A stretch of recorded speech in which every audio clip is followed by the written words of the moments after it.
Can the Detroit Pistons finally get their revenge? After a brutal loss to the zone defense earlier in the season, Detroit comes out swinging. And this time, Cade Cunningham is the one who shuts the door.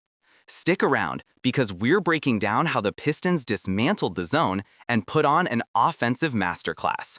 This is the comeback fans have been waiting for. Welcome back to the channel, everybody. If you're new here, welcome to a place where basketball isn't just talked about, it's broken down, analyzed, and appreciated the way real hoop fans deserve. If you love NBA content, deep dives, player analysis, and everything Detroit basketball, do yourself a favor and smash that subscribe button. Trust me, you don't want to miss what we've got coming. Let's jump straight into this one, because this game was special in all the right ways. Let's start with the storyline from earlier in the season. The Pistons struggled tremendously against zone defenses. Teams knew it, fans knew it, and honestly, Detroit knew it too. Every time opponents switched into a zone, the ball stopped moving. The Pistons got stagnant, took tough shots, and often lost control of the game. It became a frustrating pattern, but this game felt different from the moment it began. Instead of panicking, Detroit stayed patient. Instead of forcing drives into crowded lanes, they worked the ball around the perimeter, looked for gaps, and forced the defense to react. It was a complete shift in mindset. One of the biggest differences came from their spacing. Earlier in the year, Detroit's spacing collapsed whenever they faced a zone.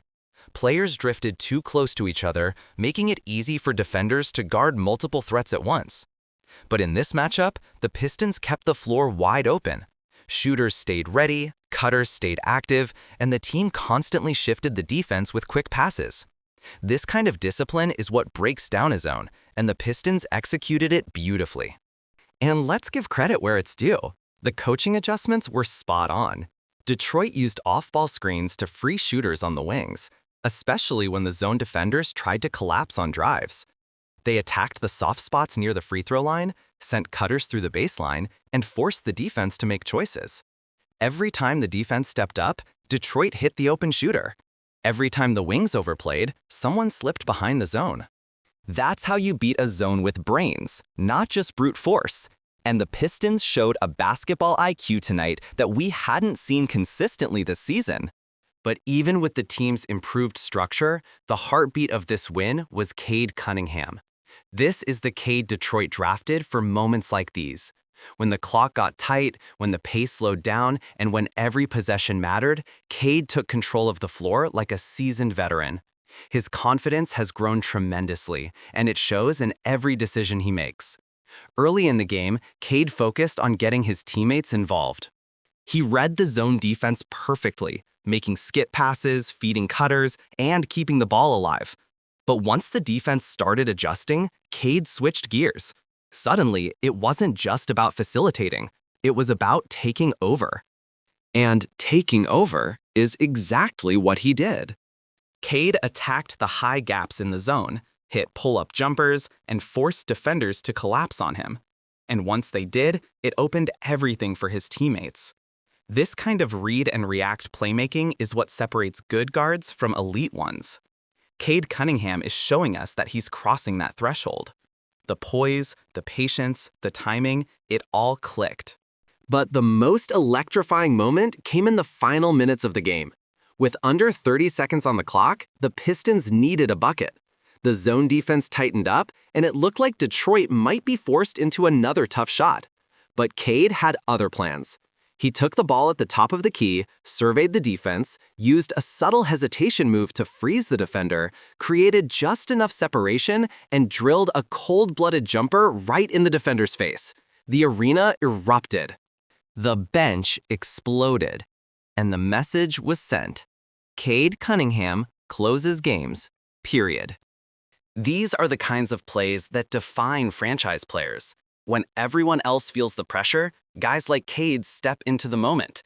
He didn't rush, he didn't panic. He trusted his instincts, trusted his mechanics, and delivered exactly what the Pistons needed. That shot wasn't just a highlight, it was a declaration. Cade is ready for the responsibility of being Detroit's closer. Another thing that stood out tonight was his leadership. You could see Cade talking to his teammates during timeouts, pointing out mismatches, calling for spacing adjustments, and encouraging younger players who'd made mistakes earlier in the game. That kind of leadership doesn't always show up in the box score, but it changes everything on the court. Cade has grown, not just as a scorer, but as a communicator, a decision maker, and the emotional engine of this team. Detroit's defense shouldn't be overlooked either. While the offense was the main story, the Pistons' defensive pressure created opportunities on the other end. Their rotations were sharper, their switches were cleaner, and the team committed fewer unnecessary fouls. You can tell the coaching staff emphasized discipline. When Detroit locked in defensively, it forced missed shots and turnovers, leading to fast break opportunities, another key factor in beating a zone defense. You can't let a defense get set over and over again. Detroit pushed the pace exactly when they needed to. You could also feel the energy shift in the arena. Fans have been waiting for this kind of performance, one where the Pistons show growth, resilience, and identity. Tonight's win wasn't a fluke, it wasn't lucky, it was earned, and it showed a blueprint for how this team can compete moving forward. If the Pistons continue to handle zone defenses with this level of poise, they're going to force teams to rethink how they guard them. And beyond the X's and O's, this game was just fun. The ball movement was crisp, the chemistry was real, and Cade Cunningham shined like the star Detroit believes he can be. Moments like this show why fans have stayed loyal. Even through rebuilds, coaching changes, and tough seasons, they believe in the future. And tonight, that future looked brighter than it has in a long time. So what does this game mean for the Pistons moving forward? It means the excuses about struggling against zone defenses are gone. It means Cade has stepped into the role everyone hoped he would. And it means Detroit is capable of adapting, improving, and fighting through adversity. That's how young teams grow. That's how they evolve. And this game, this win, felt like a turning point. I want to know what you think. Did the Pistons finally crack the code against the zone? Is Cade Cunningham officially entering that next tier of NBA guards? And what does this win tell you about the direction of the franchise? Drop your thoughts in the comments. I read them all. Before you take off, make sure to hit that like button, subscribe if you haven't already, and turn on notifications so you never miss another breakdown. More Detroit Pistons content is on the way, and trust me, you don't want to miss what's coming next. Thank you for watching, thank you for supporting the channel, and as always, I'll catch you in the next one. Peace out, basketball fans.